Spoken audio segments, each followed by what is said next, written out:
And welcome back to the channel, everybody. Today's video will be not budget teams that slap in 3v3 offense. So we've got 3v3 GAC coming up here not too far away. So I figured it'd be a good time to do a 3v3 teams breakdown. Specifically, we're going to be looking at offense in this video here today. Like I said, normally this series that we do is budget teams because I kind of pride myself on using budget teams since I'm a fairly mid-level player that's punching up a lot. But when it comes to 3v3 in particular, it's really tough to run budget teams. It really just kind of exposes the people that have the full spectrum of stuff versus the people that don't. So with that being said, let's go ahead and get into the teams that slap in 3v3 versus offense. All right, first of all, team number one that we have here. We've got CLS, 3PO, and Chupio/Chewy, or Chupio. This team is just really good. It doesn't really matter how well you have it modded per se. Obviously, the better you have it modded, the better the team is going to be. But really, they can really take out so many teams. CLS himself is extremely strong in 3v3. He can solo a lot of teams if you really let him.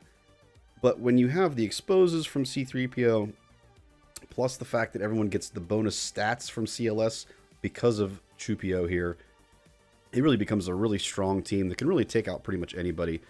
Taunts don't matter because of CLS. You guys know the kits pretty well. Definitely highly recommend this team for offense. It does work well for defense, but I personally like it better for offense because it gives you more control over the field. Moving on down here next. So we have two teams here that may be a bit controversial because they can definitely work on defense really well. Gas in particular, I tend to use him a lot in defense when it comes to 5v5 because he has such poor banners on offense. But the fact of the matter is these two teams are extremely good and can really punch up above their weight. Primarily, in my opinion, the Shock T team with Shock T5s and Rex. They're very good at taking out a lot of separatist teams, which are pretty common on defense in 3v3. But if you're going to run this team, then it kind of helps you to have the gas team as another option on offense, just in case you have to get flexible with how you're utilizing the 501st clones. Maybe you might be really punching up with gas, and so you want to take 5s and Rex in with gas as opposed to putting them with Shock T. Having these teams both on offense gives you some of that flexibility to kind of punch at the weight that you need to be able to punch at. So that's why I prefer them on offense. Again, you could make a great case for them being on defense. Let me know if you guys use them on defense or offense. This is just a recommendation that I make. All right, moving on from that. So we have Bad Batch next. Unfortunately, these guys are super neutered in 3v3 versus what they can do in 5v5. But even then, they're still very good. They're definitely an offensive team. So everything that we've seen up to this point, teams have worked both offensively and defensively. Bad Batch is definitely a team you want on offense. There's really not a lot of debate over this one. They are not near the same level of ability on defense as they are on offense. And a lot of that's because you need to be able to control these turns and use the specials correctly in order for them to be effective. The AI just doesn't quite do it as well as what you do on your own. One of the obvious things with this team, it kind of is a budget team, unlike the other ones that I have listed here, because as long as you've got a lot of speed on Echo, they really can still do a lot of damage. Now, again, they are pretty heavily neutered because they aren't getting that defense up bonus that is so important to them that you have when you have Wrecker on the team. But again, this team will still work. It'll still beat a lot of other teams on offense. Highly recommend it. Next up, we have, again, another team that's really neutered in 3v3 versus 5v5. But again, it's still a pretty effective team. It'll still get you a lot of wins, still get you a lot of clears against really important teams. And that is our Imperial Troopers. The nice thing with the Imperial Troopers, unlike the Bad Batch really can only work in one group of 3 unless you're trying to pair them up with Shock T. The Troopers, however, you've got a lot of different ways to use those Troopers. You can use Iden Versio for some Troopers. You can use Moff Gideon as a lead to use some of those Troopers. So you're not just purely limited with a one team and done kind of situation like you are with Bad Batch here.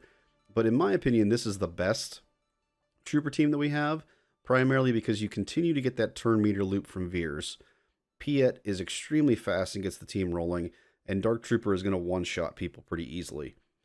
Those things in place there are still enough to make this a functional and really high-level team on offense.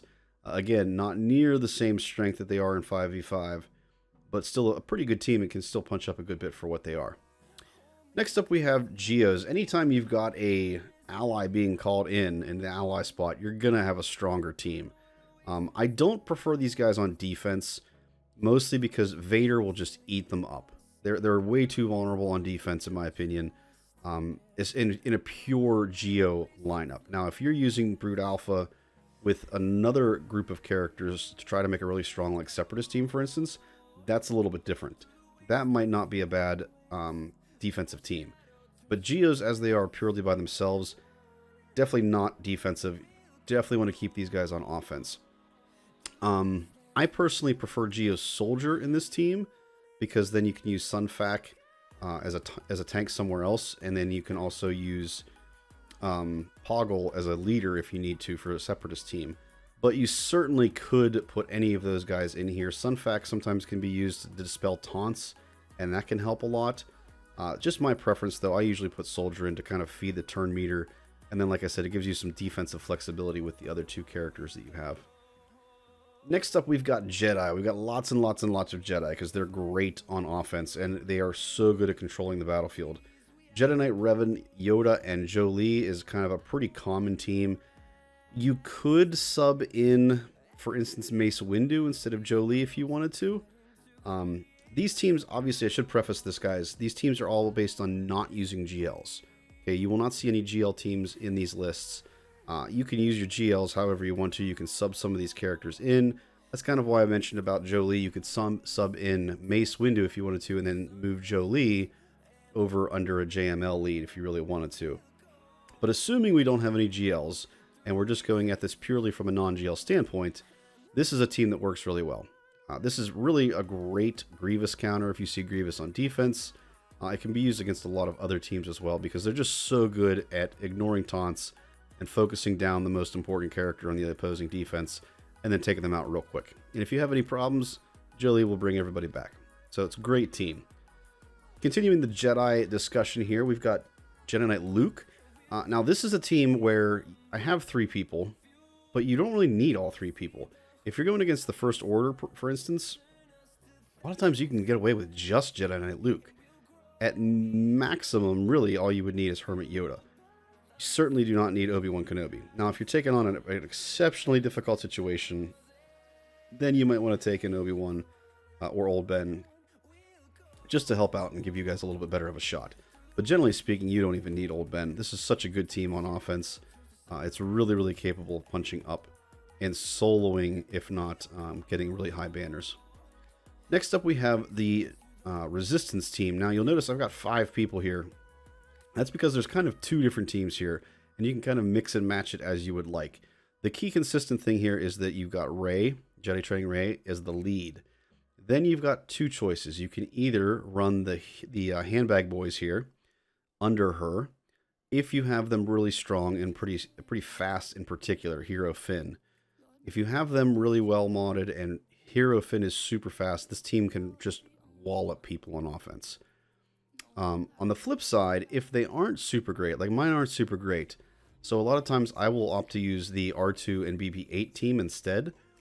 This team is great against a persistent tank. Persistent tanks, and in particular teams that don't gain turn meter. With all of the crits that you get, with all of the ability to remove tanking, and also the ability to daze, makes a big difference. So, again, flexibility with this team. Very, very good offensive team that can take out a lot of different defensive teams. Traya. So this is our number 10 team that we have here, and then we'll get to our honorable mentions in a second. Traya is a great team here on offense. Really can just take out a lot of stuff. The Triumvirate has been a staple for a long time. Everybody knows how good they are on offense. They're also really good on defense. I prefer them on offense, again, just because they're so good at controlling the opponent and really keeping them from being able to do what they need to do on the defensive side of things. in particular with the Treya team, if you guys still have them at gear 12, they do not hit near as hard on offense as they do when they have relic levels. I finally made the jump and got them up to relic level, even though it really wasn't going to help me at all in terms of a GL farm or anything like that. But I definitely have not regretted it. They're huge in Conquest. That makes a big difference for me as well. And they're able to just punch up a lot against some really top tier teams like Dash in particular. It's so nice to have them against the Dash team, and they can just take the hits and keep on ticking, and it's not a problem at all for the Treya team here. So that is our top 10. And now we're going to talk about our honorable mentions for offense in 3v3. So Wampa is a staple. We all know about Wampa. Now that is obviously requiring the Omicron. Without the Omicron, he is not near the same level of player. But if you've got that Omicron, you've got Wampa pretty well modded in terms of tenacity and potency, then you really can take him against a ton of teams and just solo and do some amazing things. Nest, similar situation where Nest is very good on offense. She can solo a lot of teams that are very buff heavy but cannot debuff her. She will just counter them to death basically as she slowly builds her crit damage. And then last but not least, we have SWGOH here. SWGOH is pretty new to the list. Again, he requires the Omicron. But if you have the Omicron on him, he can also solo a lot of teams as well. Personally, I prefer him on defense, which we'll talk about in another video. But he is very much a viable option on offense that you can use to get some solos if you need to. So those are our 3 honorable mentions, folks, along with our top 10. Like I said, we've got Treya, the Triumvirate, Resistance, Jedi Knight Luke, Jedi Knight Revan, the Geos, Troopers, Bad Batch, the 501st under either Gas or Shock T, and then CLS with Chupio and 3PO. All right, folks, let me know if you think I missed anything. Like I said, this is a non-GL list. If there's any teams that you think were great on offense and I didn't include here, make sure you guys leave a comment and let me know. If you like what you saw here today, then I want you guys to do me a favor. Go ahead and like the video, subscribe if you haven't done so already, and then turn on notifications so you don't miss any of the videos I've got coming out in the future. Speaking of future videos, obviously this is our 3v3 offense video. Keep an eye out on those notifications, folks. The 3v3 defense video will be coming out a little bit later this week. You're definitely going to want to know what some of the best teams are moving forward into our next GAC. All right, last but not least, folks, if you would like to watch our GAC matches that we have, feel free to join us on Twitch. I'll have the link down below, as well as our Discord link, and you guys can join the live discussion that we have going on during GAC. All right, everybody. Hope you enjoyed today's video. Catch you next time.